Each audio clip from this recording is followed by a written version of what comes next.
Alright, talking a film oldie. I'm talking a sequel to A Nightmare on Elm Street. And a lot of people have only seen A Nightmare on Elm Street. Or they haven't seen it all. The sequel's called Freddy's Revenge. And I watched this movie once. I watched this movie a long time ago. This movie sucked the first time I watched it. I thought it was the stupidest thing I've ever seen. But I watched it again recently, and it was kind of good.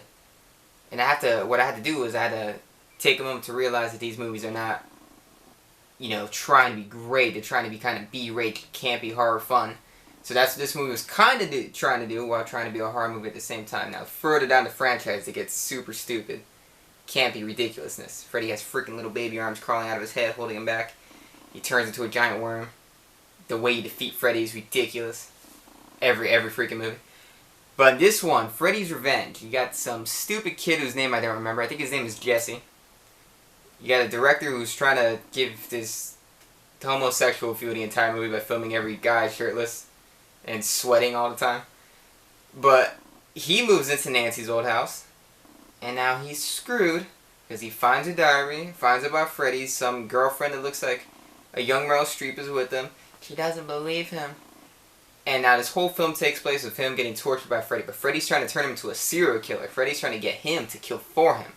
Which I thought was cool. That's one thing I really like about the movie is that Nancy, he was just pestering, basically.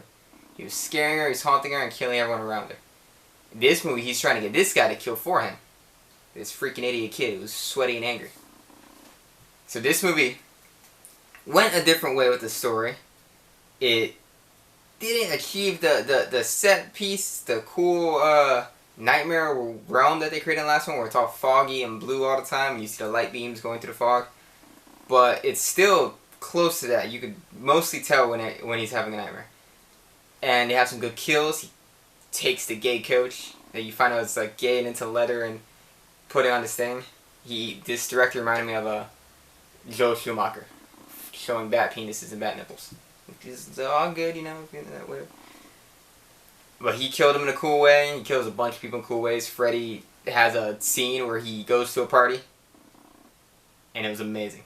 It kind of reminds me of Jason in Freddy vs. Jason going to the rave and showing what happens when you invite Jason to a party. So if you haven't seen this movie and you care about the franchise, I say people should watch this franchise. It is campy. It is great. The first one is kind of scary. And this movie is not bad. It's not a bad sequel. Give it like a C+. Robert Englund. It makes you love this character.